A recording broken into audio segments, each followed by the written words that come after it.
J'y ai aimé aussi. Mais je sais au fond que le Maroc est toujours une surprise, un mystère. Comme pour tant d'autres voyageurs avant moi, le Maroc se dérobe à mes yeux. Il se cache derrière des images, celles des paysages majestueux.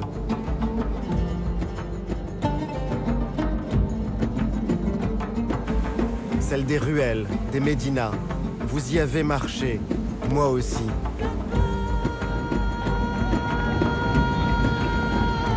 Le Maroc se montre comme un royaume de tradition.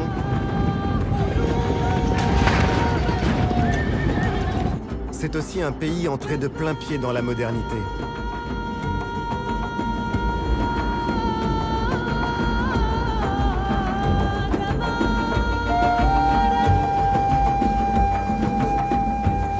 Certains, les yeux perdus à l'horizon, le voient comme un pays de marins, battus par les vents.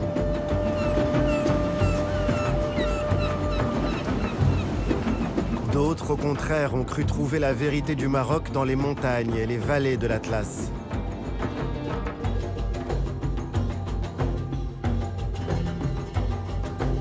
Pour les anciens géographes, le Maroc est le pays du soleil couchant, à l'extrémité du monde arabe.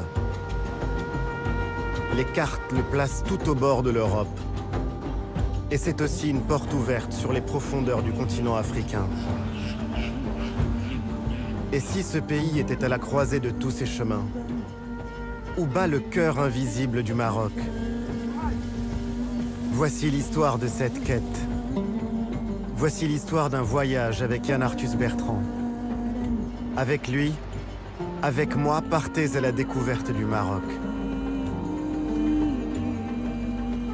Le Maroc, vu du ciel.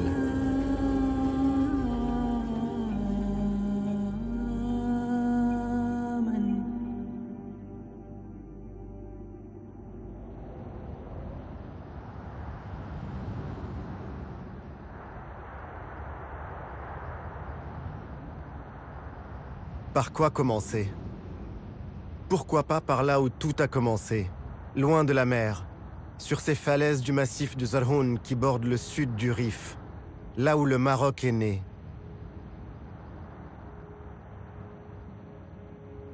Dans cette petite ville qu'on dirait comme accrochée à des pitons rocheux, tout témoigne des origines de l'État marocain.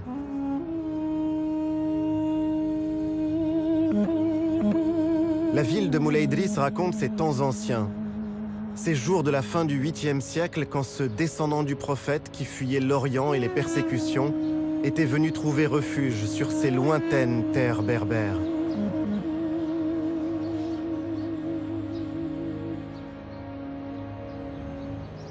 Aujourd'hui encore, Moulay Idriss est un lieu de pèlerinage.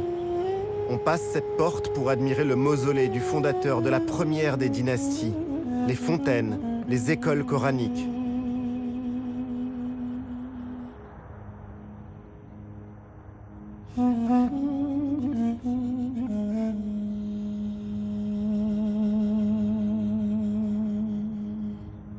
Certains y vont, la foi chevillée au corps, pour chercher la baraka et les faveurs d'un saint descendant du prophète.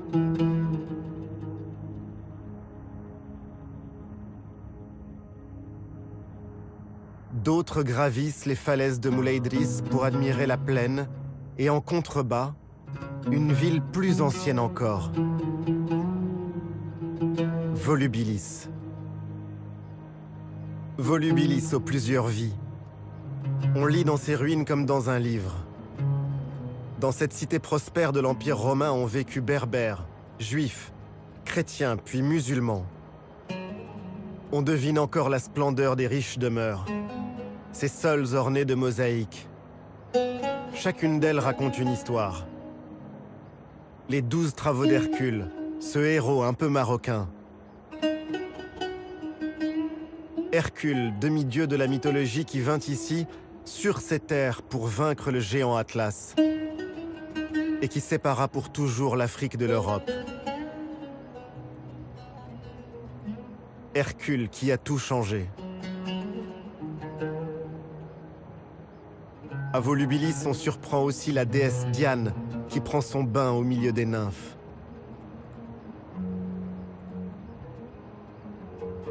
Ces ruines disent encore les croyances qui se superposent. Des dieux de la mythologie aux vestiges d'une basilique chrétienne.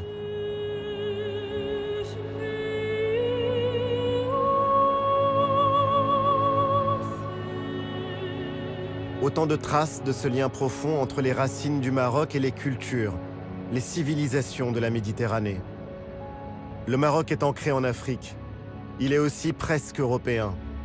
Car avant tout, le Maroc est profondément méditerranéen.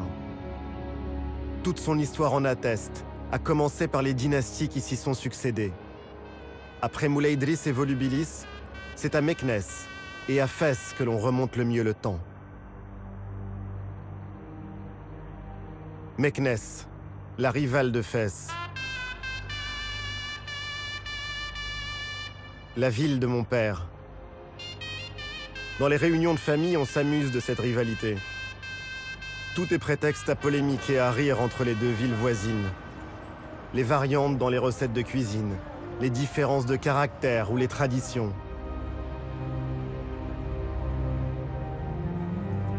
Meknès, cité impériale. L'ancienne capitale d'un royaume qui s'étendait de la Méditerranée aux rives du fleuve Sénégal.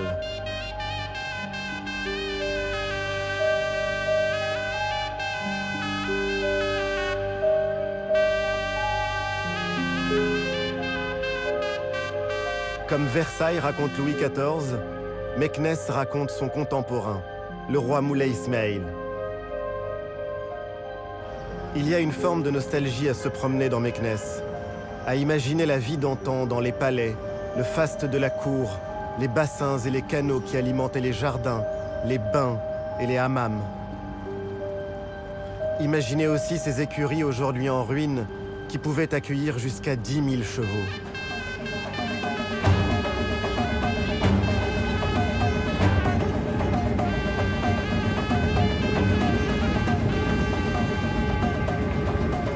Ce fut comme une apparition. J'ai vu une charge de cavalerie filant vers un ennemi imaginaire. Une fantasia.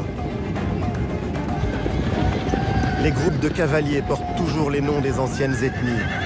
Les Zmour, les Aer, les Rhamna.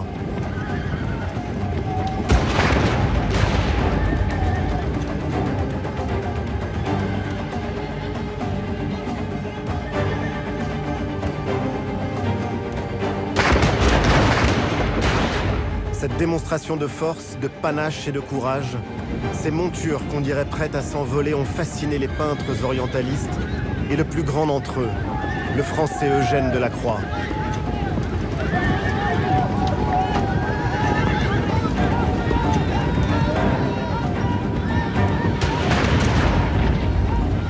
La fantasia n'est pas la guerre, mais un jeu, qu'on appelle aussi le jeu de la poudre. Et ces spectacles sont encore aujourd'hui bien plus qu'un folklore. Une manière de domestiquer la violence, de dire aussi la fierté d'une appartenance.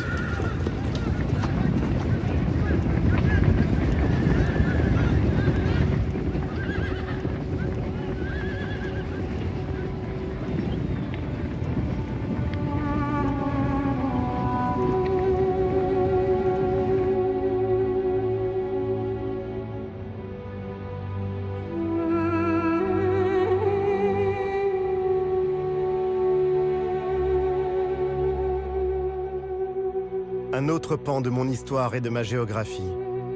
Une autre cité impériale. Fès, la ville de ma mère.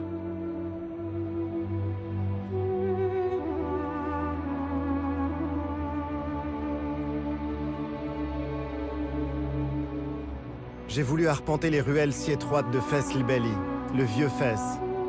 Certaines ne font que 50 cm de largeur. Un labyrinthe où le désordre n'est qu'apparent. Pour se promener dans Fès, il faut s'abandonner, s'ouvrir à la surprise.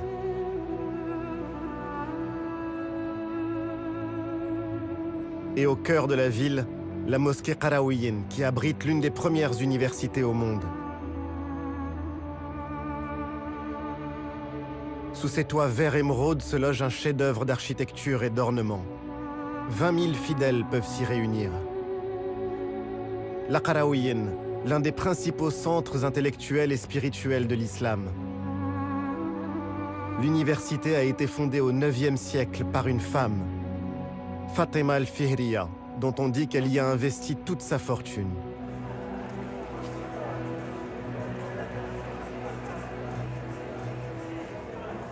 La Médina est un écosystème fragile. Pour la protéger, Fès est classé patrimoine universel de l'UNESCO.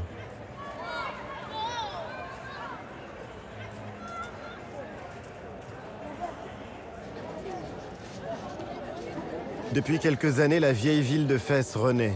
Ses monuments, ses maisons sont restaurés. Les habitants ont retrouvé la fierté d'y vivre.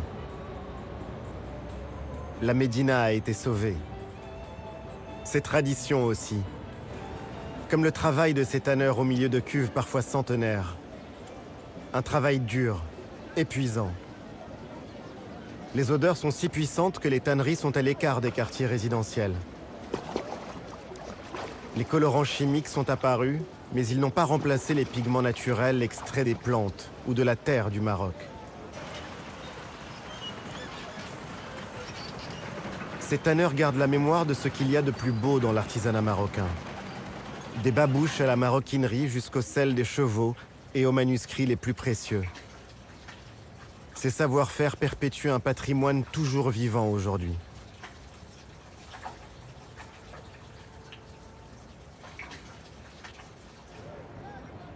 Fès est le modèle de la ville au Maroc. À tel point que pour désigner Fès, il suffisait à ses habitants de dire El Medina, la ville. Ville qui est comme un microcosme de l'identité du pays.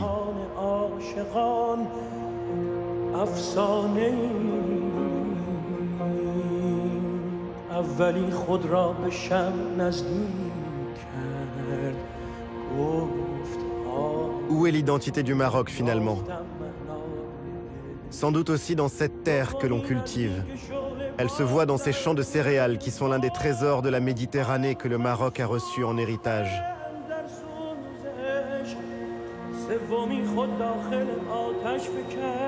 Les céréales sont à la base de la cuisine marocaine. On extrait le cœur de la graine, la farine fleur pour la pastilla. On travaille le blé dur pour le couscous. Chaque région a son pain.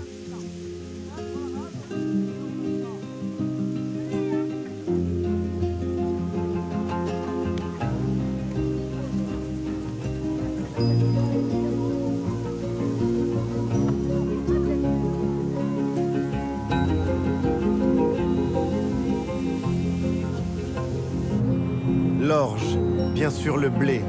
Le blé dur et le blé tendre sont des denrées fondamentales, indispensables pour la sécurité alimentaire, et malheureusement si sensibles aux variations climatiques. Bon an, mal an, on continue d'en importer pour couvrir les besoins des Marocains.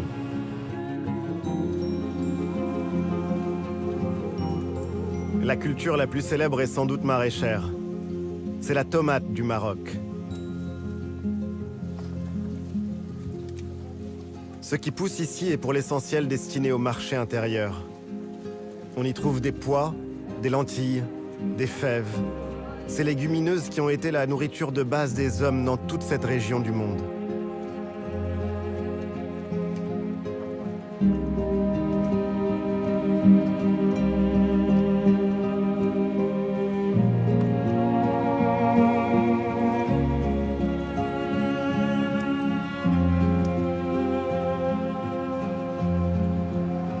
Indispensable aussi le sucre, et donc les betteraves pour le produire.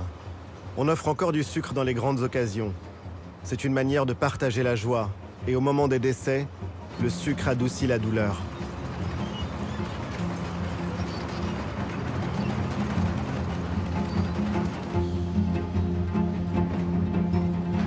Un dicton annonce que l'eau a bouilli mais que le sucre est introuvable.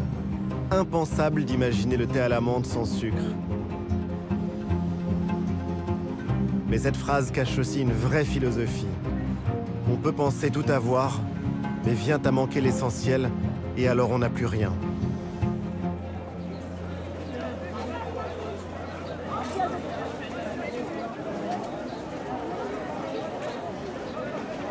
À la campagne, le rendez-vous incontournable, c'est le souk, le marché hebdomadaire. Même à l'heure du téléphone portable et d'Internet, le souk est en lui-même un vrai réseau social. On y vient bien sûr prendre des nouvelles des proches. On y parle de la pluie qu'on attend, qu'on espère. La pluie, absolument déterminante dans un pays toujours exposé à la sécheresse. C'est elle qui remplit ou qui vide les étals dans les marchés. C'est elle qui décide de la pénurie ou de la prospérité.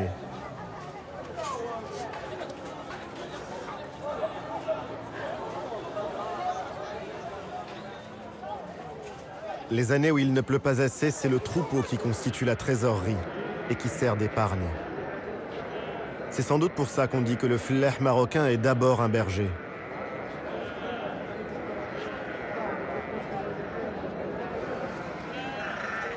Longtemps, servir à ses invités de marque une autre viande que l'agneau était une offense. Bien sûr, les choses ont changé, mais le méchoui reste incontournable pour les cérémonies et pour les fêtes.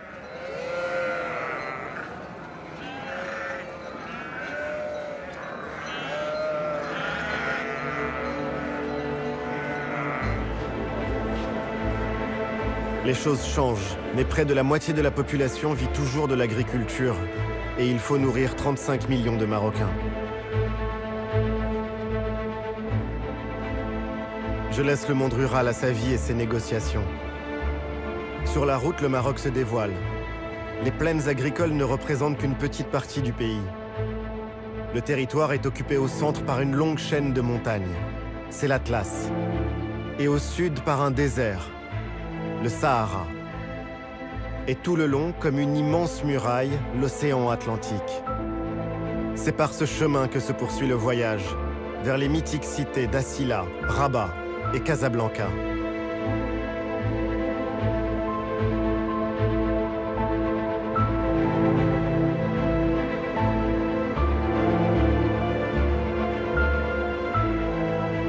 L'océan Atlantique à perte de vue plein sud.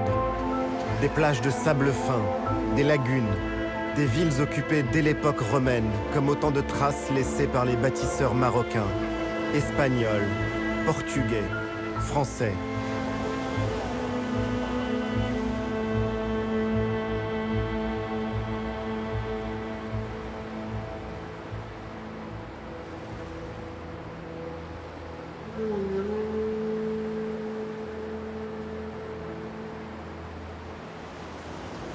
Les médinas situés sur le front marin ont toujours été menacés.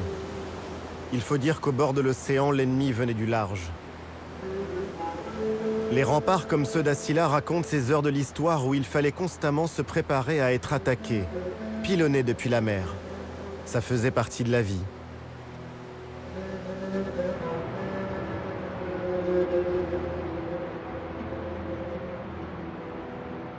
Assila est devenue la ville des peintres, qui chaque année, au moment de son festival, prennent les murs de la Médina pour toile et la transforment en œuvre d'art éphémère.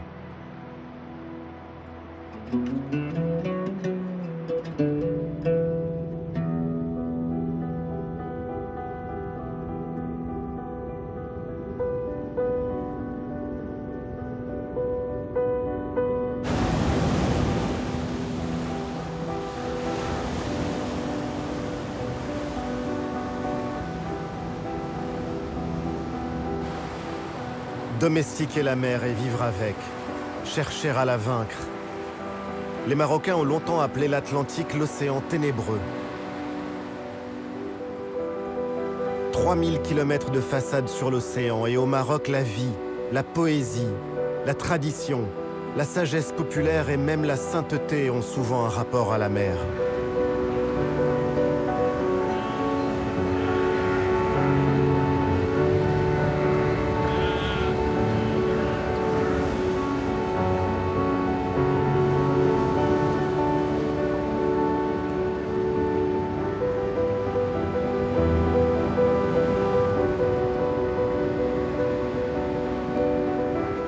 Au XVe et XVIe siècle, l'Inquisition condamnait les Marocains qui cherchaient à apprendre et maîtriser les techniques de navigation, ce qui leur était formellement interdit. Ce savoir était réservé aux seuls chrétiens. Aujourd'hui, ce savoir-faire se transmet de génération en génération.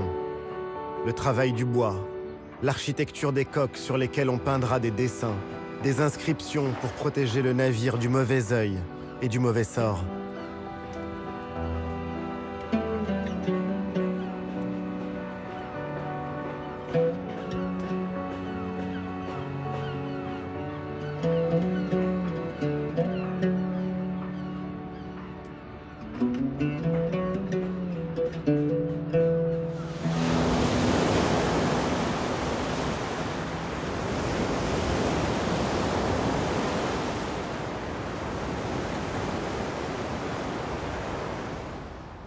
J'ai vu Rabat comme je ne l'avais jamais vu. J'ai marché dans les ruelles peintes de chaux blanches et bleues des Oudayas, ce quartier qui tient son nom d'une ancienne tribu. J'ai longé les remparts jusqu'à la tour des pirates qui rappelle le passé corsaire de Rabat. Ces navigateurs sans peur qui, au XVIIIe siècle, écumaient les mers jusqu'à l'Islande.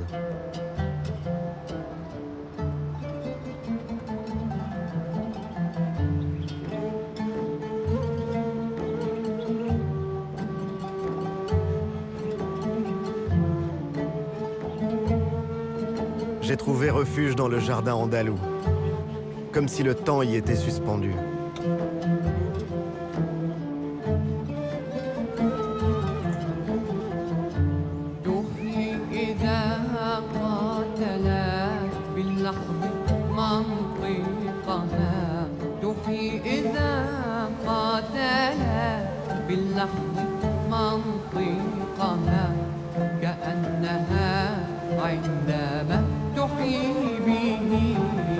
La cité corsaire est un souvenir présent dans les livres d'histoire, dans les contes et les imaginaires.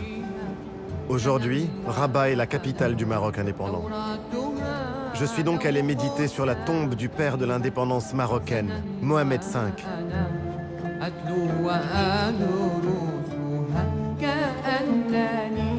Ce mausolée de marbre blanc qui les abrite, lui et ses fils, surplombe le fleuve Bourgreg. J'ai admiré la tour Hassan. Son bâtisseur, le roi Yaqub el-Mansour, rêvait au XIIe siècle d'en faire la plus grande mosquée du monde musulman d'Occident. Seul le minaret résista au terrible tremblement de terre de 1755.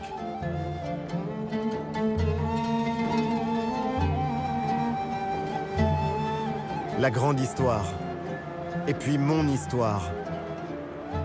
Je suis allé prier sur les tombes des miens au grand cimetière des Chouhada, le cimetière des martyrs qui borde l'océan.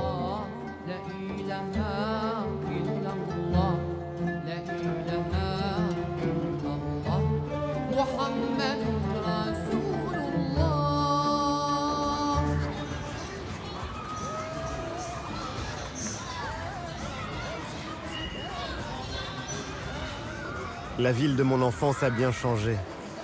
Ce n'est plus cette belle endormie où je passais mes vacances. La ville s'est modernisée. Le tramway la parcourt et la relie à sa sœur jumelle, Salé. Plus loin, le pont Mohamed VI, le pont à haubans le plus long d'Afrique. Il ouvre Rabat sur le reste du pays. Ce pont évoque surtout un pays en plein changement. On franchit une nouvelle étape.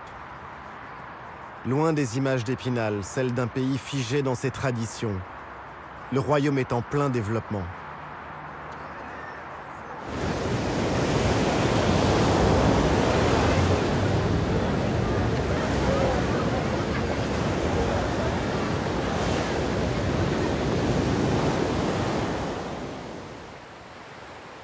Sur la route de Casablanca, la plage de Bouzneqa.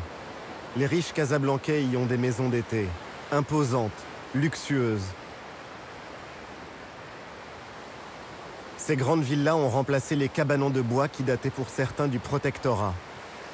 On en trouve encore quelques-uns dans la baie voisine de Dahomey. Ils sont exposés à l'érosion et aux marées.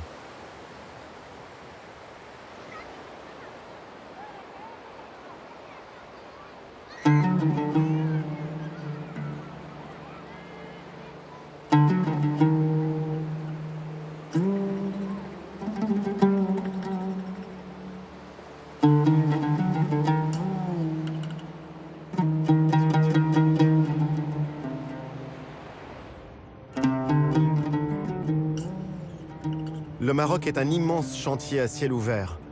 Habitation, infrastructures, grands projets. Le sable est l'ingrédient principal du béton. Alors il faut du sable.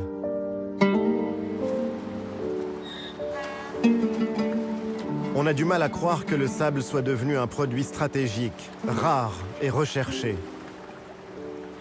Le travail est dur pour ces hommes qui doivent ramasser ce sable gorgé d'eau, et donc très lourd. Et je me pose la question, ça donne du travail, mais à quel prix ?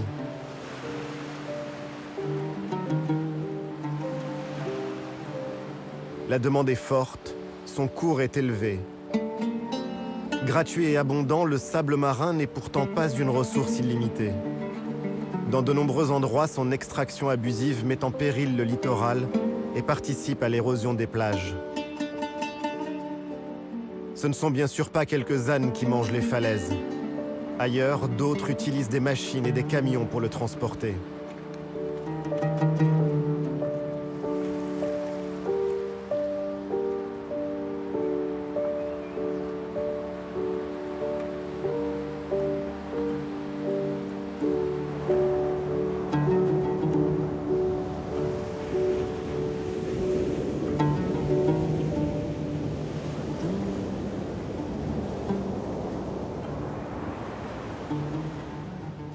Et puis j'ai vu la vie moderne, à Casablanca, une ville qui est le laboratoire du Maroc à venir. Les nouveaux modes de vie, les nouveaux métiers, les nouvelles relations sociales, tout ça s'invente ici, dans cette métropole qui n'arrête pas de changer.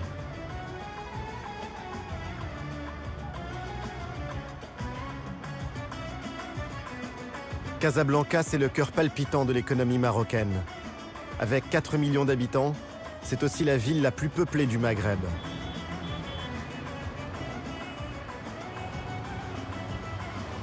Casablanca est une métropole éclatante de vie, où cohabitent la richesse et la pauvreté.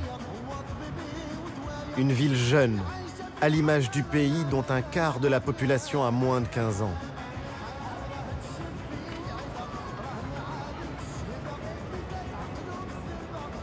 Cachée derrière ses remparts, la ville ancienne côtoie la ville coloniale.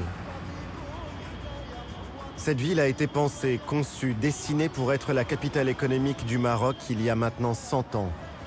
Elle est aujourd'hui à l'étroit dans ses murs. Cette cité résolument tournée vers l'avenir a encore un peu de mémoire. Ses monuments art nouveau ou art déco, comme l'église du Sacré-Cœur, convertie en salle d'exposition.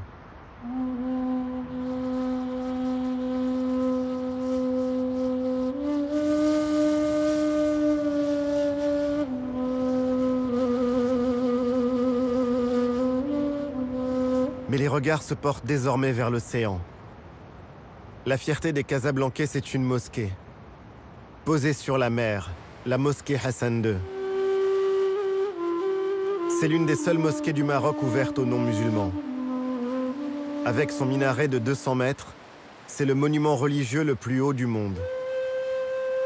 Une esplanade dédiée à la piété dans une ville vouée à l'argent.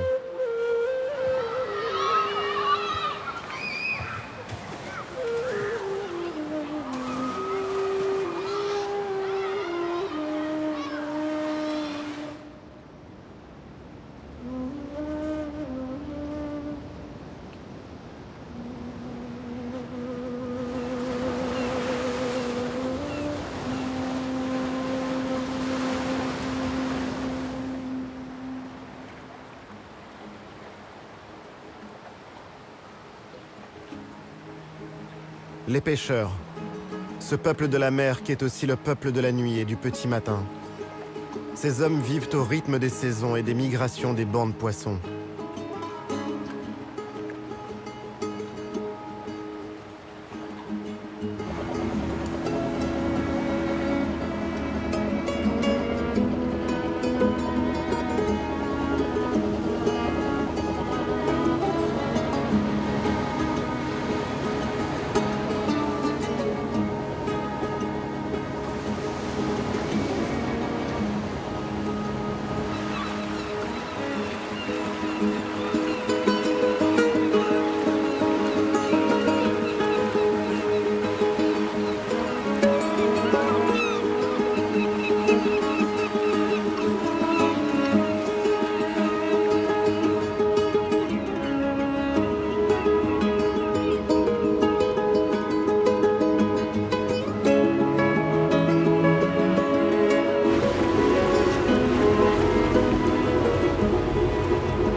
Maroc est le premier producteur de poissons d'Afrique. La pêche est aujourd'hui l'une des principales ressources du pays. Elle emploie plus de 300 000 personnes. Elle est à l'image du Maroc, diversifiée, à la fois artisanale mais aussi industrielle. Pajot, dorade, sard, sardines, merlus, poulpes.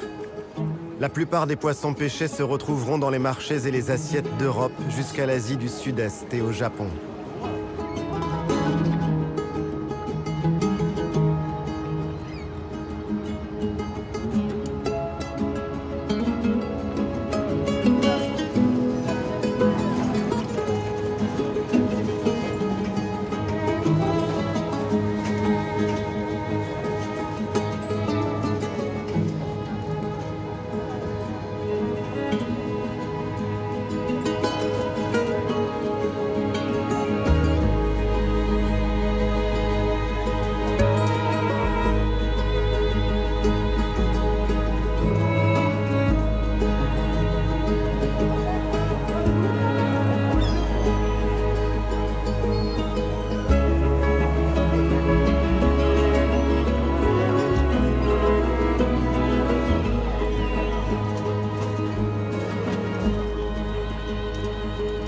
Depuis quelques années, on commence à lutter contre la surexploitation, à respecter les cycles biologiques, améliorer les conditions de travail et de vie sur les chalutiers. Mais la concurrence est rude. Le monde entier vient pêcher au large du Maroc.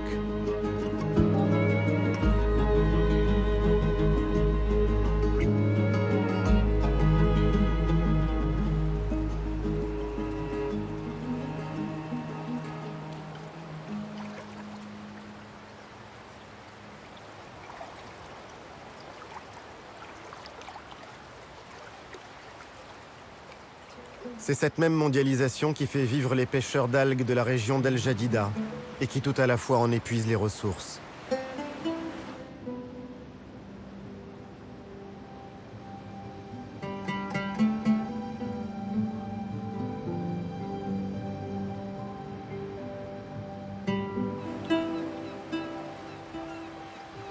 Combien de temps encore verrons-nous ces scènes ? Les algues rouges ne sont pas une richesse dont on peut profiter sans limite. Ramassées, séchées au soleil, ces algues sont utilisées dans l'industrie pharmaceutique ou cosmétique.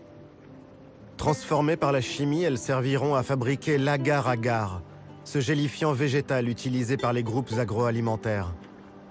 La demande est forte. Seule une infime partie de cette manne reviendra à ces femmes, à ces hommes qui récoltent les algues quelques mois par an.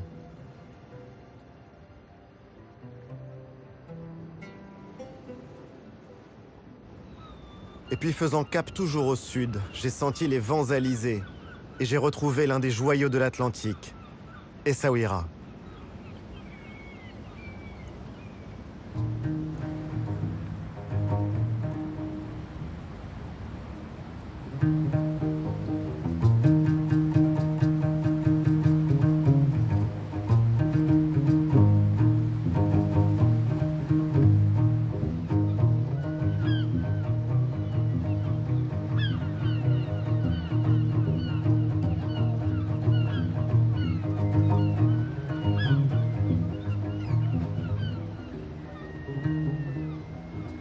Essaouira, cette ville entre deux mondes qui vit au rythme de la musique gnawa.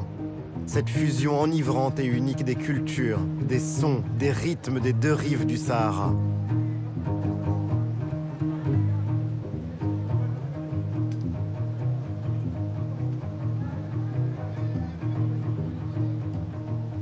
Longtemps, une caravane de 10 000 chameaux reliait Essaouira à Tombouctou et poussait ses relais jusqu'à Saint-Louis au Sénégal.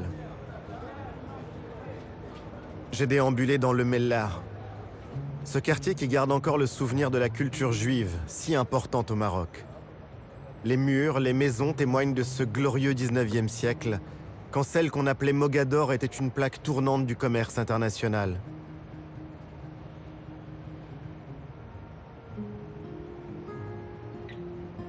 L'or, les tissus, les plumes d'autruche pour les parures des grandes dames d'Europe, les esclaves aussi. Les hommes comme les marchandises passaient par ces rues et peut-être même par ces portes pour se retrouver aux États-Unis, en Italie, à Amsterdam ou encore à Londres. À l'époque, les Juifs étaient les protégés du sultan, et les marchands du monde entier y étaient représentés.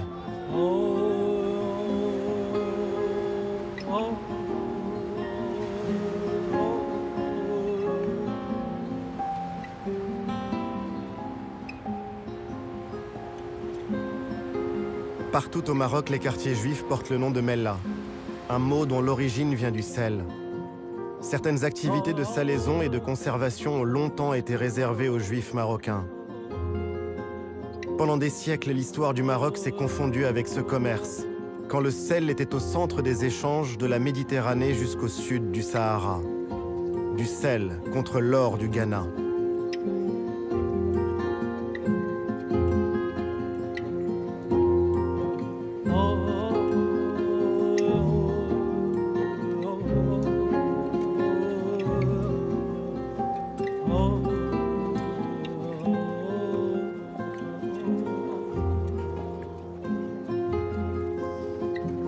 J'ai voulu voir le rude travail des sauniers, ces hommes qui travaillent pieds nus pour ne pas abîmer les digues des marais. Je me dis que ces différentes scènes, toutes ces strates ne disent qu'une seule et même histoire, celle d'un pays qui s'est inventé au carrefour de grandes routes commerciales. Le sel marque bel et bien une étape dans ce voyage. Cette fois, la Méditerranée s'éloigne pour de bon. Le sel et la brise des Saouira annoncent l'Afrique.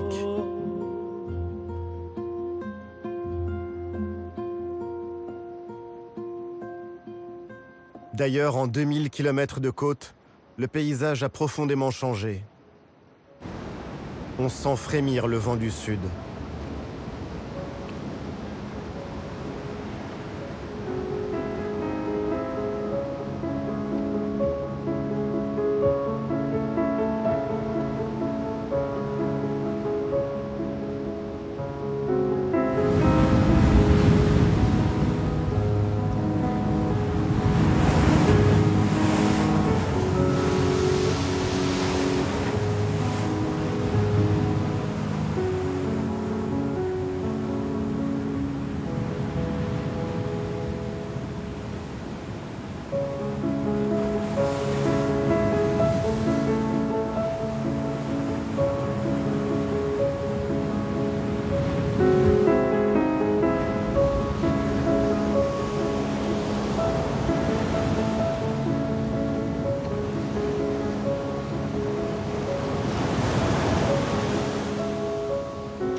J'ai laissé Essaouira pour aller encore plus loin vers le sud, au-delà d'Agadir, vers les côtes et les plages sauvages de la région de Sidi Ifni.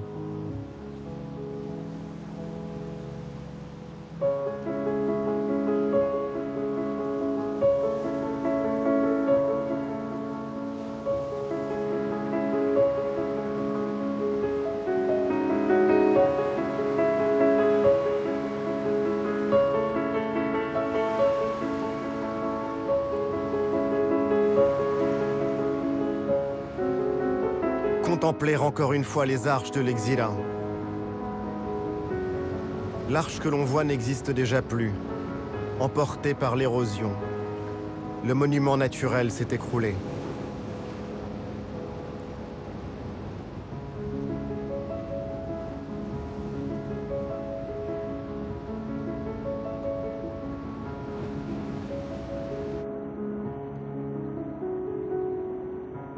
J'ai cherché la paix dans la zone protégée du parc naturel de Khnifis. Un panorama unique où se croisent l'océan, le désert et la lagune.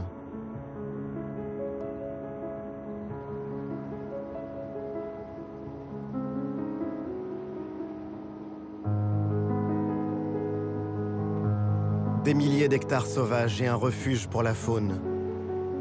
C'est la voie de passage des oiseaux migrateurs qui longent le rivage atlantique.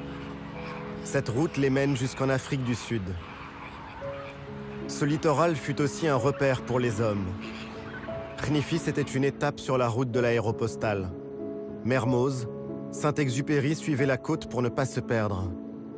C'était alors leur seule chance de franchir le désert.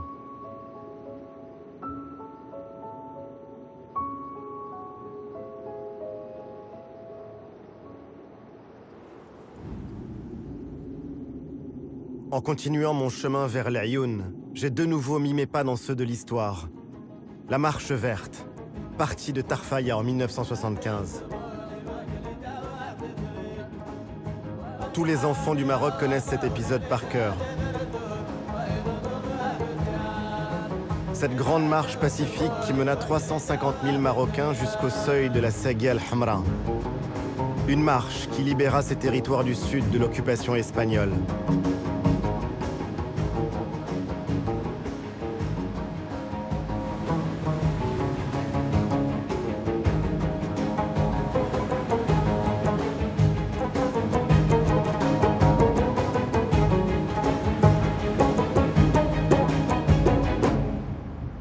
L'Aïoun a connu ces dernières décennies un développement fulgurant. L'ancien petit campement de l'époque coloniale est devenu le principal centre urbain des provinces du Sud. La population y a plus que doublé en 40 ans. Autour de la grande place du Méchoir, la ville s'est agrandie avec ses infrastructures, ses banques, ses administrations et ses entreprises. Comment imaginer qu'à la place de cette ville en plein désert, il n'y avait encore récemment que des traces de passage de tribus nomades? Partout, de grands chantiers sont lancés pour développer l'économie de la région. Et le Maroc attend que sa souveraineté sur le Sahara soit entérinée par l'ONU.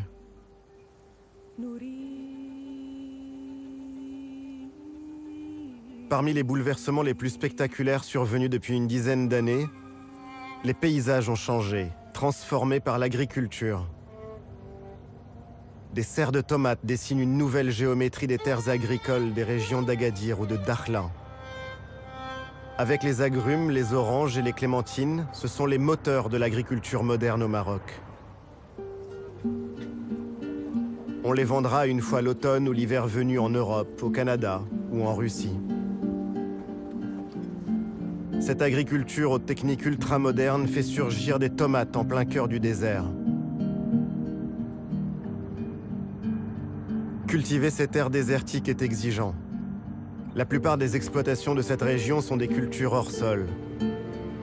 Le soleil est là toute l'année, mais l'eau douce est beaucoup plus rare. Alors on dessale l'eau de mer et on pompe dans une nappe profonde jusqu'à 600 mètres sous terre. C'est une eau fossile qui plonge au plus profond de l'histoire géologique du Sahara. Une eau qui ne se renouvelle pas.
À 500 km au sud de l'Aïoun, j'ai voulu voir la baie de Dakhla. Et encore un autre visage du Maroc qui bouge. Qui aurait pu imaginer il y a encore 20 ans qu'on y assisterait à ces scènes futuristes? Que le vent et la lagune feraient de Dakhla l'un des spots de kitesurf les plus courus au monde. Le terrain de jeu idéal pour les sportifs et les passionnés de cette discipline. Mais Dakhla, ce n'est pas seulement ça. L'écrivain Leila Slimani évoque ce lieu unique comme la baie de tous les possibles. La fusion du désert et de l'eau, quand la terre pénètre l'océan. Leila Slimani qui nous dit qu'aimer Dakhla, c'est d'abord et avant tout avoir le souci de la sauvegarder.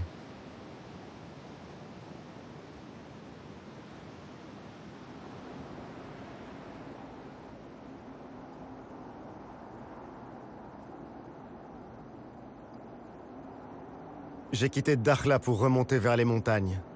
Je suis au bout de ma route atlantique. Et je vais maintenant prendre un cap bien différent. Je veux remonter dans les vallées et les contreforts de l'Atlas, toujours à la recherche du cœur du pays. Vers le village d'Amtuddi, puis la vallée d'une Fis dans le lit de cette rivière sur la route de Marrakech.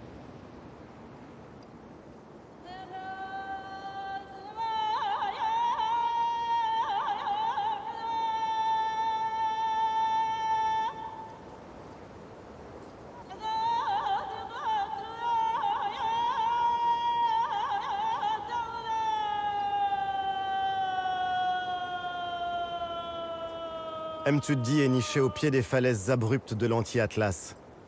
Près de 300 familles vivent encore ici, au creux de cette vallée. Le contraste est fort. À peine quelques centaines de kilomètres nous séparent des grandes villes de la côte. Et pourtant on fait ici un saut dans le temps. On trouve des traces d'occupation humaine jusqu'à 10 000 ans avant Jésus-Christ. Des gravures rupestres montrent des éléphants, des girafes, des rhinocéros ou encore des autruches. Mais cette région est aussi celle de l'Agadir, ces greniers collectifs bâtis par les habitants.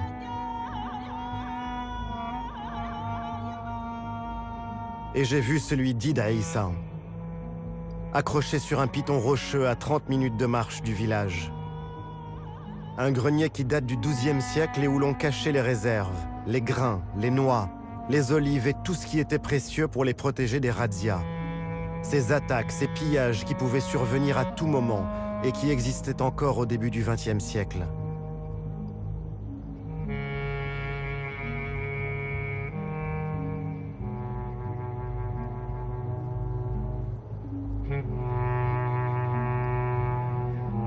Le spectacle de ces fortifications rappelle la précarité de la vie en ces temps anciens, quand les hommes et leurs biens suscitaient les convoitises.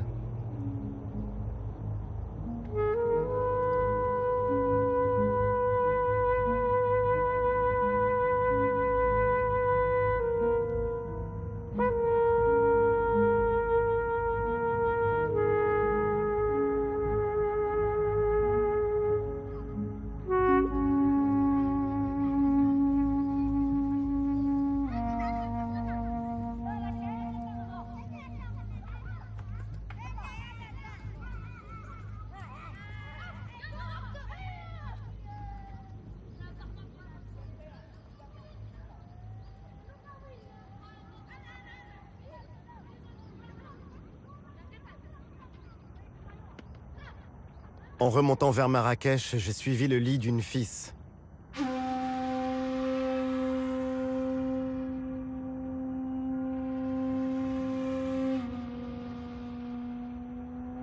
Dans ces vallées vertes où persiste encore la vie en hameau, chacun d'eux rassemble une famille ou un clan.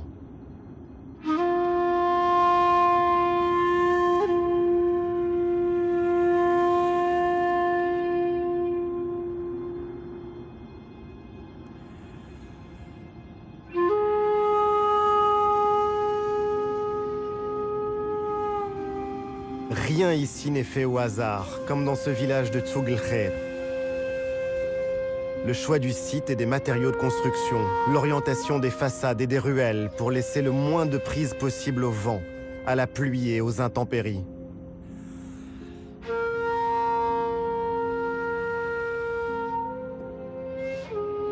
Dans le langage d'aujourd'hui, on dirait que ce sont des modèles d'architecture bioclimatique.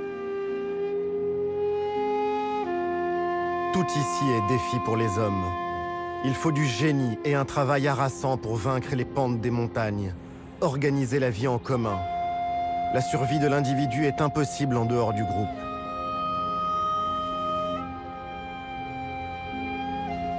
Le visiteur peut avoir l'impression que ces villages, ces hameaux sont repliés sur eux-mêmes. Pourtant, tous sont reliés par des pactes d'alliance. On s'entraide, on communique. On se retrouve aussi au moment des fêtes, lors des mariages et dans les moments durs de la vie, comme lors des décès. La solidarité reste forte dans ces vallées, bien plus qu'en ville. L'un des grands lieux de réunion, ce sont les souks. La tradition veut qu'on y dépose les armes en y entrant. Ce sont des espaces où règne la paix entre les familles et les clans.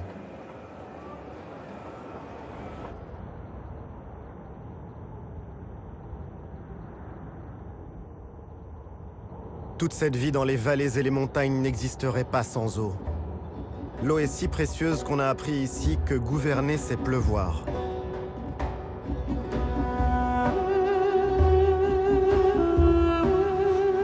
C'est au roi Hassan II que le Maroc doit ses barrages.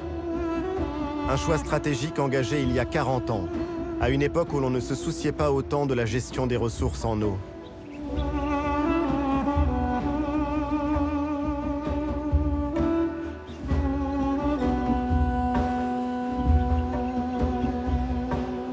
Ces ouvrages d'art ont jeté les bases d'une vraie politique hydraulique. Aujourd'hui, près de 140 barrages alimentent les agriculteurs en eau.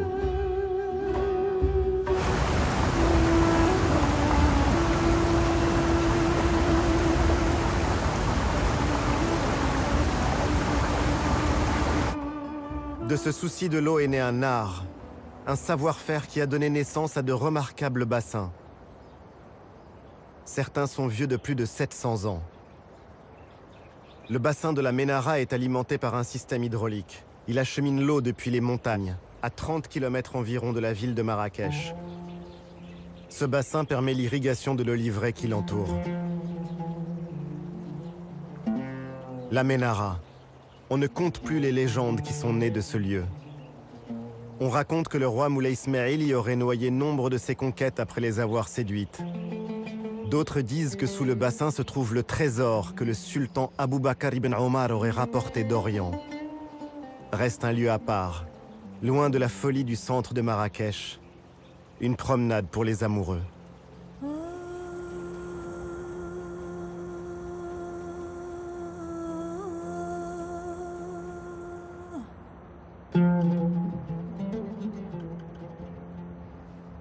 Marrakech a été fondée au XIe siècle par une femme, Zine ibn Fzawiya, l'épouse du roi Youssef ibn Teshfin qui rêve de conquête. Son mari parti en guerre, Zine ibn Fzawiya s'établit dans cette palmeraie au pied de l'Atlas. C'est elle qui en conçoit les tracés et qui administre ce qui est rapidement devenu une cité prospère.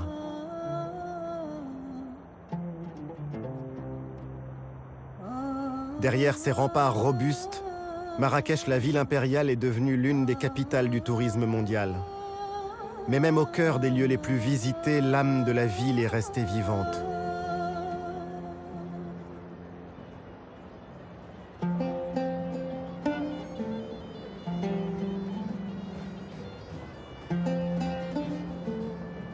La place Jemaa El Fna reste une scène de spectacle à ciel ouvert. Un lieu où s'entend encore le génie des conteurs, les rires, les prophéties des voyantes, où les discours sacrés côtoient les paroles profanes.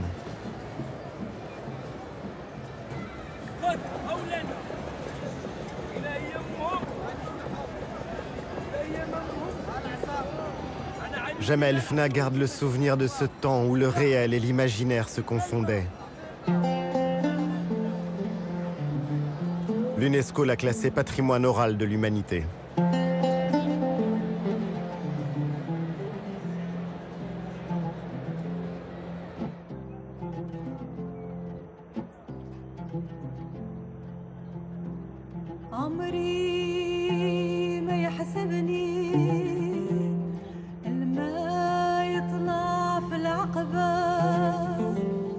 Cette âme de Marrakech, on la retrouve encore en flânant dans les jardins Majorelle, du nom de ce peintre français tombé amoureux du Maroc. Passionné de botanique, il a créé un jardin qui est une œuvre d'art vivante en plein cœur de la ville. Il a aussi créé le bleu qui porte depuis son nom. Ce bleu outre-mer en écho au ciel de Marrakech.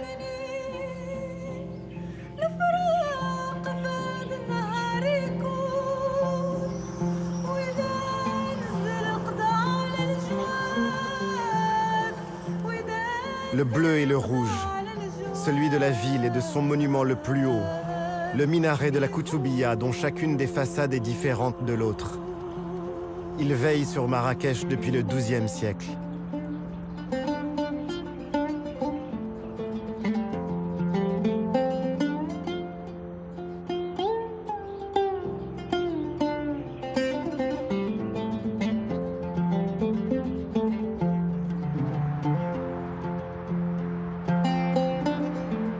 faut dire que la ville s'est considérablement agrandie, et notamment pour accueillir les touristes.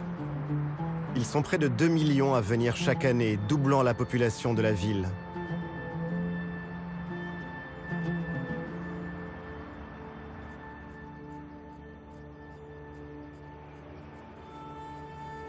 Beaucoup font le voyage et viennent à Marrakech pour jouer au golf. C'est une chance pour l'économie en même temps qu'un pari écologique délicat, car cette ville aux portes du désert est mise au défi de l'eau.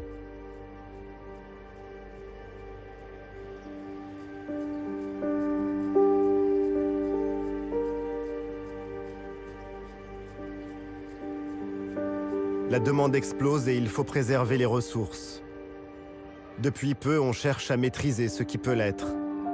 Certains golfs sont arrosés avec des eaux usées.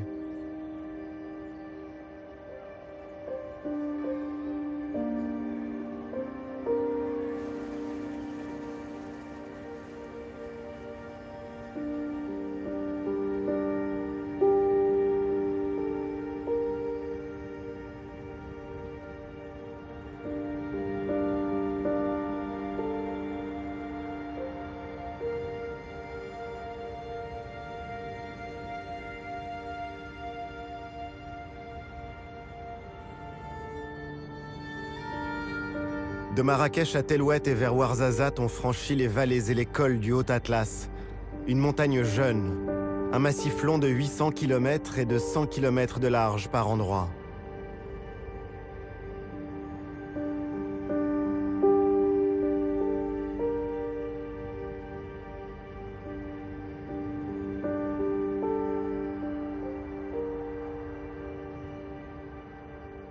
Cette fois, la route nous emmène au plus profond du pays, sur ces sommets enneigés.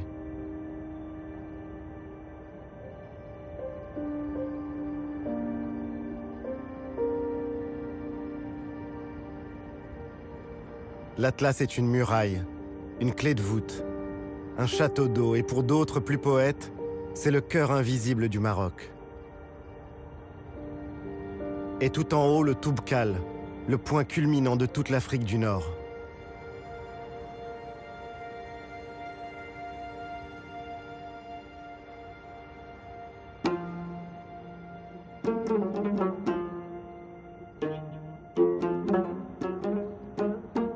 L'histoire de l'Atlas, c'est aussi celle d'un refuge.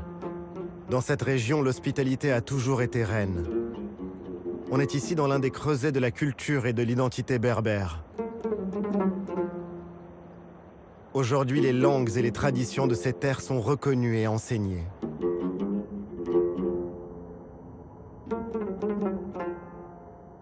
Dans les vallées, le verre est toujours différent.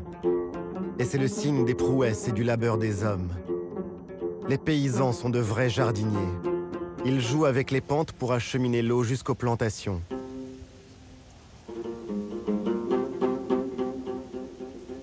Depuis l'âge de bronze, on cultive la rose en Méditerranée.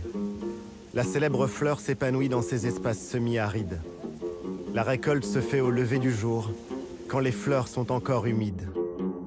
Cueillies délicatement par les femmes, les fleurs seront vendues au kilo et distillées le jour même.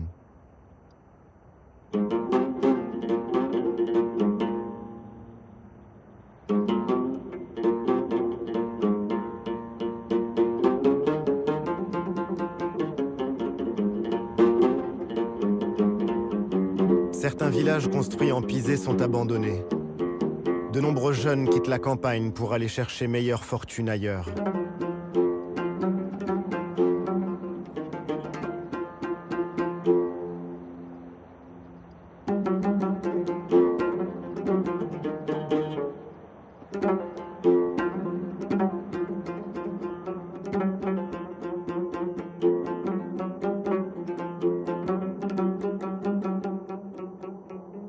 Sur la route de Ouarzazate, une fois franchi le col du Tizi Tishka, Tellouet. Pendant des siècles, ce fut le passage obligé du commerce entre Marrakech et le sud de l'Afrique. Le fief du Glaoui, l'ancien pacha de Marrakech. Thamil Glaoui, passé au service des Français, et qui paya cher sa trahison. Si le roi Mohamed V lui a pardonné, La Casbah est laissée à l'abandon depuis l'indépendance.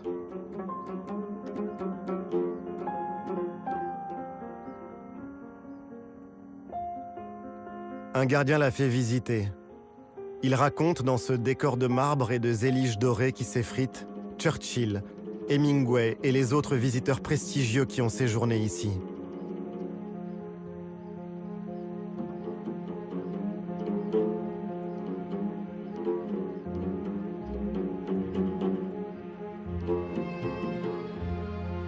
S'y promener, c'est réfléchir sur le pouvoir.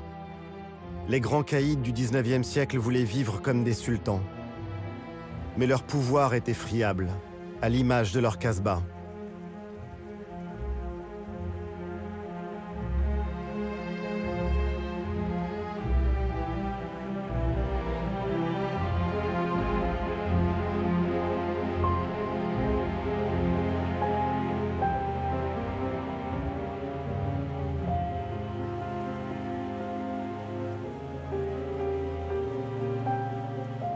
À Telwet, la cigogne blanche veille sur les hommes. Elle n'est pas chassée. La croyance populaire la considère comme un porte-bonheur et un oiseau sacré. La légende y voit un religieux avec sa djellaba blanche et son burnous noir. Aux enfants, on raconte que Dieu a transformé cet homme en cigogne parce qu'il avait mangé pendant le mois sacré de Ramadan.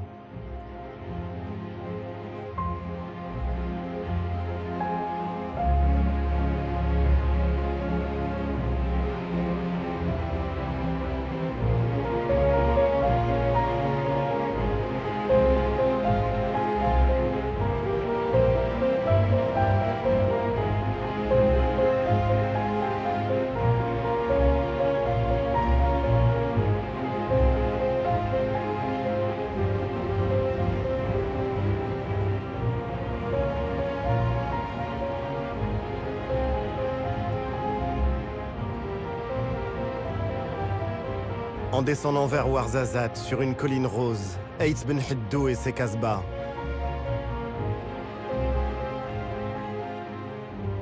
Certaines sont en ruine, les autres ont été restaurées pour les besoins du cinéma, ou depuis que le site a été classé patrimoine mondial par l'UNESCO.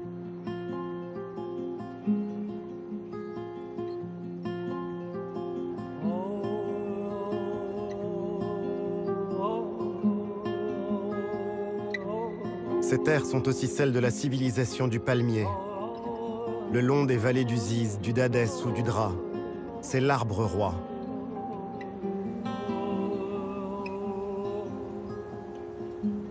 Chacun d'entre eux peut produire 30 à 100 kilos de dattes selon les années.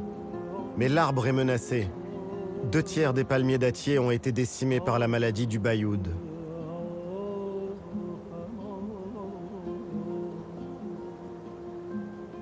Aujourd'hui, on encourage la plantation de palmiers plus résistants pour aider les villageois. On fait aussi en sorte que la culture et les équilibres sociaux de ces vallées ne disparaissent pas. Pour y arriver, il faut à tout prix développer l'éducation.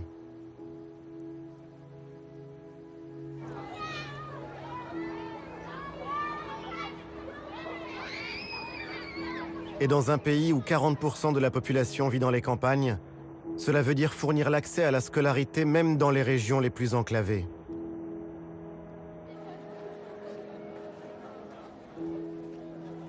Les filles représentent près d'un écolier sur 2 dans le primaire, mais elles sont beaucoup trop rares à poursuivre leur scolarité dans le secondaire.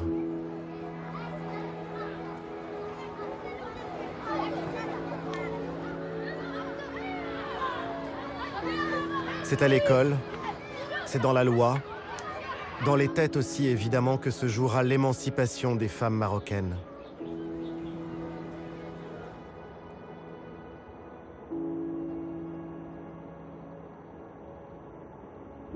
Dans la région de Tarfaya, un dicton populaire disait qu'on n'y trouvait que du vent, c'est-à-dire rien.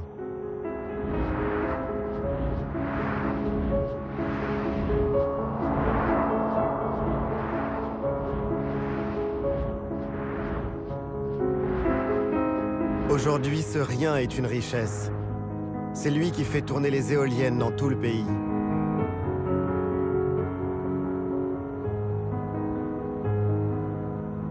l'économie verte semble avoir profondément pris racine au Maroc. Au cœur des zones désertiques, comme au nord, autour de Tanger, les éoliennes se sont multipliées, comme autant de palmeraies futuristes. D'autres verront le jour dans les prochaines années.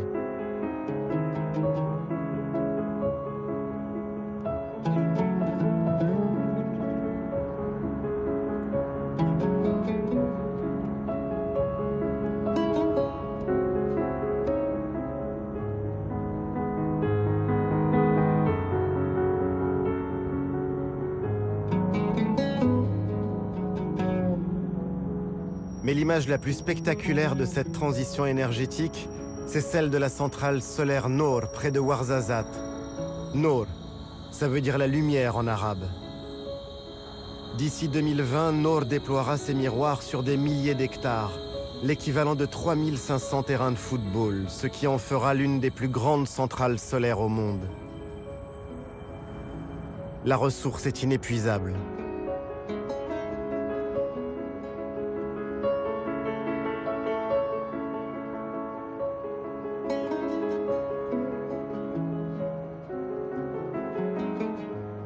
Se tourner vers le soleil, transformer sa lumière en électricité. C'est ce qui permettra au Maroc de sortir de sa dépendance au pétrole d'ici 2030. Plus de la moitié de l'énergie produite dans le pays sera verte.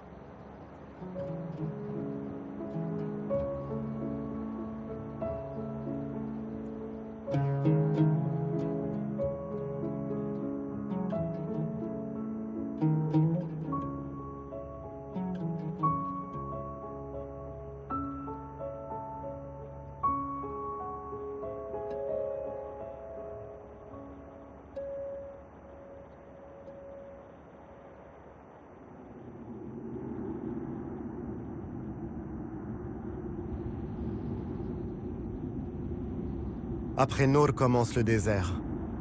L'immensité du Sahara est là, aux portes du Maroc, avec les dunes de Merzouga. Certaines culminent à 250 mètres.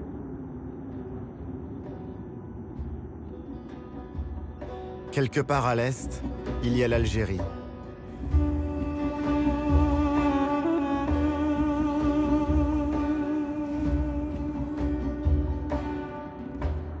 Sans le savoir, les voyageurs mettent leurs pas sur les routes invisibles qu'empruntaient les anciens caravaniers. Ces hommes étaient marchands. Ils étaient aussi souvent érudits. Et dans leur sillage, on trouvait médecins, juristes et lettrés. Tous marchaient à travers l'Afrique. Et avec eux, l'influence culturelle du Maroc se diffusait jusqu'au Sénégal et à la boucle du Niger. Pour ces voyageurs venus des profondeurs de l'Afrique, voir ces dunes signifiait la fin d'un grand voyage. Merzouga annonçait le Maroc, un autre monde, cosmopolite, celui de la Méditerranée. Tout nous ramène finalement à cette mer Méditerranée, et plus encore à cette ville au contact de l'Afrique et de l'Europe que l'on appelle Tanger. De Rabat, Salé la corsaire, à Fès l'arabo-andalouse ou Marrakech la déjà africaine, le Maroc est à la croisée de tant de routes. Les caravanes ont disparu, mais aujourd'hui encore, nombre de femmes et d'hommes rêvent toujours d'atteindre la Méditerranée.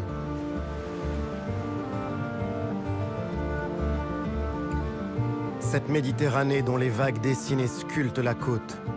La Méditerranée, un temps délaissé qui revient à la vie.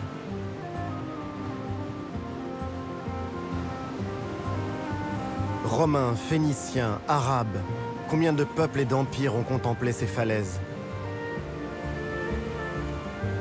Depuis quelques années, ce sont les Marocains qui se réapproprient leur rivage méditerranéen.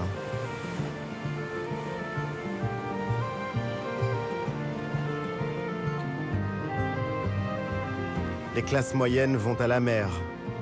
Chaque été, ce sont aussi les travailleurs immigrés qui reviennent d'Europe pour les vacances avec leurs familles.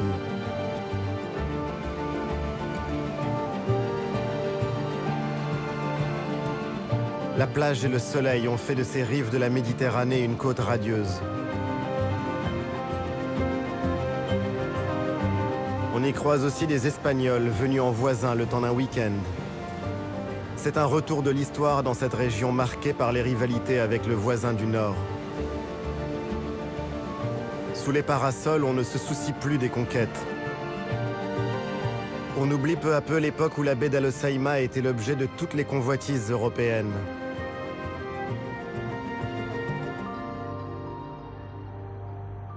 Dans l'arrière-pays, ces histoires croisées entre les deux rives ont donné naissance à une ville bleue, Chefchaouen, une cité construite par les musulmans et les juifs chassés d'Espagne au XVe siècle par la Reconquista.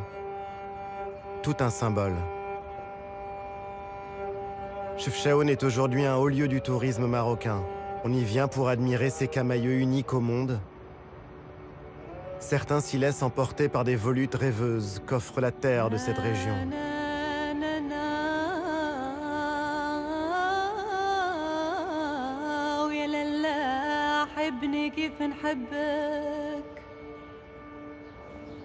La légende dit que la ville a été peinte en bleu par les Juifs. La couleur devait évoquer le ciel de la Méditerranée et le paradis. D'autres, plus prosaïques, avancent que la chaux blanche et bleue dont sont peintes les maisons est le meilleur des anti-moustiques.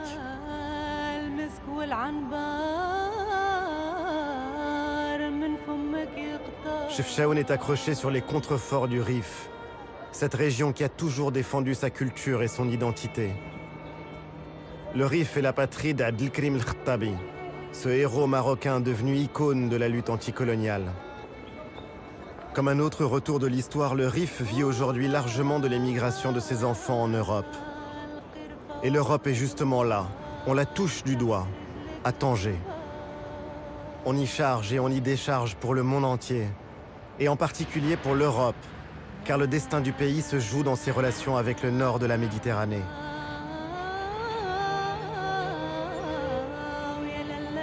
Chaque année, plus d'1,5 million de passagers changent de continent sur ces quais de Tanger. Dans les années 1920, Tanger avait le statut de ville internationale. On y croisait des aventuriers ou des espions. La Belle n'a pas perdu son âme. Elle attire toujours des voyageurs, des écrivains, des peintres venus d'ailleurs. Elle reste cette ville de brassage et de rencontres. Pour les candidats à l'exil venus de toute l'Afrique, Tanger est toujours un rêve. Un rêve d'Europe. Combien sont-ils à attendre de pouvoir traverser le détroit au risque de leur vie, à se retrouver pour prier dans ces églises longtemps restées désertes? Tanger est une ville-monde, un peu à l'image du Maroc finalement.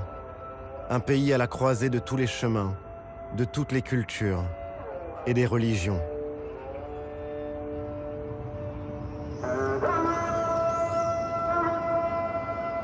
Dans les djellabas de couleur de ces femmes, j'ai vu comme une évocation de la cohabitation des cultures et de la fraternité.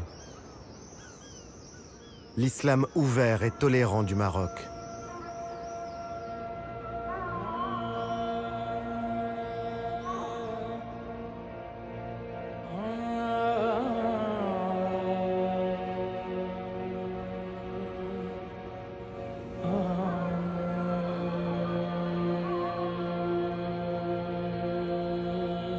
Sur cette esplanade de la Piété, celle de la mosquée Hassan II à Casablanca.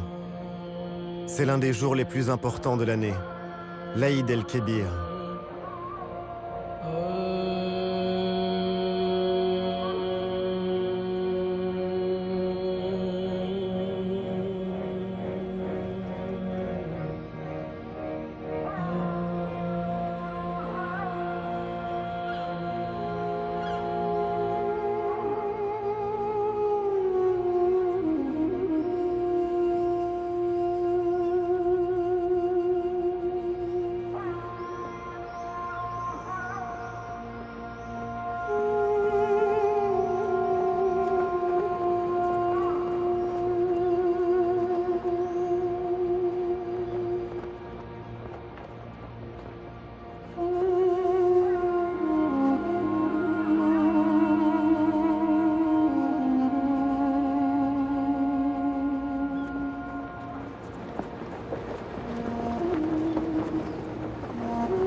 C'est la fin de ce voyage. J'ai retrouvé les miens. J'ai redécouvert mon pays. J'ai retrouvé le sens des anciennes traditions et j'ai vu se dessiner l'avenir. Ces différents Marocs que l'histoire a tissés, cousus ensemble pour ne faire plus qu'un. Être ensemble, vivre ensemble dans la diversité.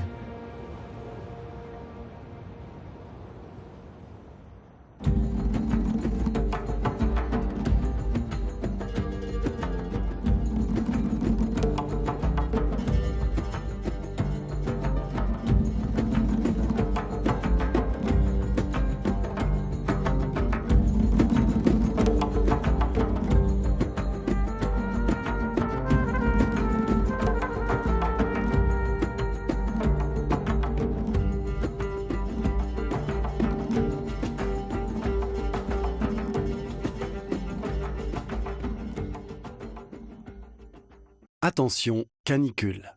Pour éviter le coup de chaleur et la déshydratation, adoptez les bons gestes. Buvez régulièrement de l'eau. Mouillez votre corps plusieurs fois par jour tout en assurant une légère ventilation. Mangez en quantité suffisante. Fermez les volets le jour et passez du temps dans un endroit frais.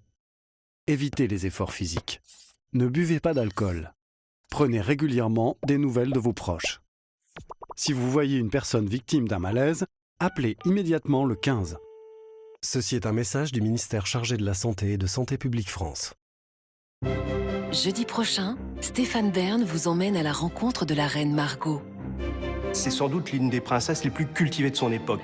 Fille et sœur de roi, en apparence, son destin est tout tracé. Mais c'est oublier le caractère de Margot, bien vite confrontée à une succession d'obstacles et de tragédies. La Saint-Barthélemy marque le fer rouge, en quelque sorte, l'action des Valois dans ce pays. Chacun de ces faits et gestes a un rôle et une signification politique. Elle veut laisser une trace d'une princesse exceptionnelle. La légende noire de la reine Margot. Un secret d'histoire inédit, jeudi prochain à 20h55 sur France 2.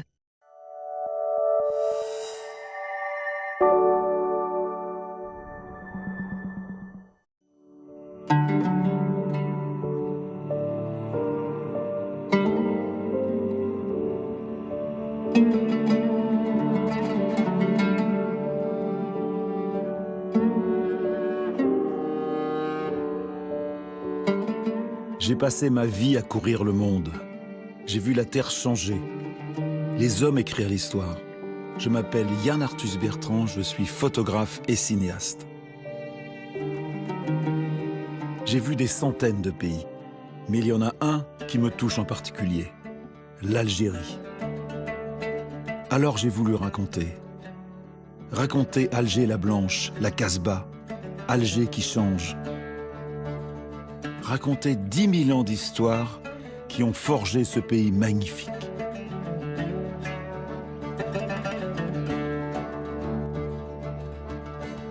J'ai voulu montrer la Kabylie, prendre la route des vacances avec les Algériens, rêver de Méditerranée.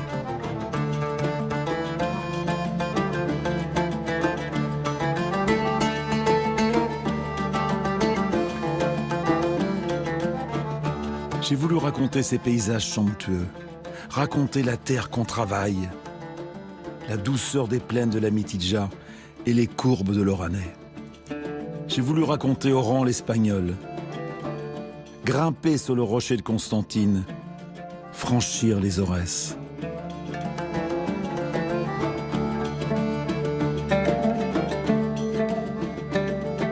Enfin, j'ai voulu montrer l'immensité du Sahara, filmer pour la première fois un mirage. Voir la cité de Gardaïa, ce miracle.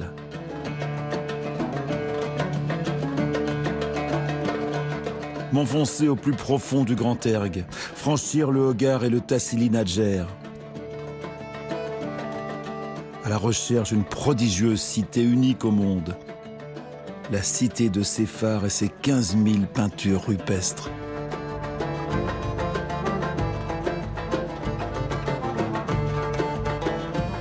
Voici l'histoire de ce film généreux, réalisé avec mon ami Yazid Tizi.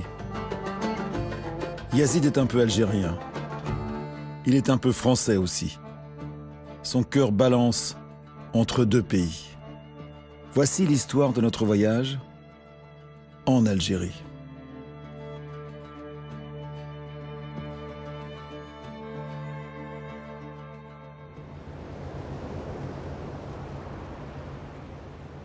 On peut aller à Alger en avion, comme dans n'importe quelle capitale du monde. Mais c'est par la mer que l'on rentre en Algérie.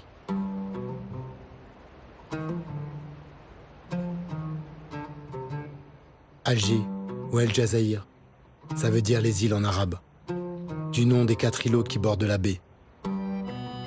Une fois encore, je reviens à Alger la Blanche. Je fais le voyage comme tant d'autres qui vivent entre la France et l'Algérie.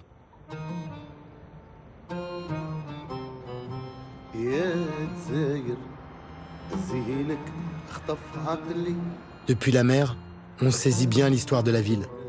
Alger est un mélange d'architecture haussmannienne, imposante, rigide, et de Casbah, désordonnée, arabo-berbère, un peu bohème.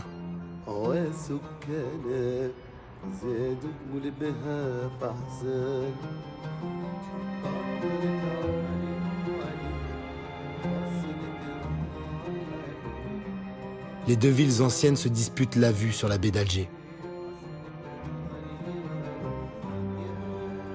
Alger est une ville qu'on escalade. Alors il faut du souffle pour arpenter son histoire.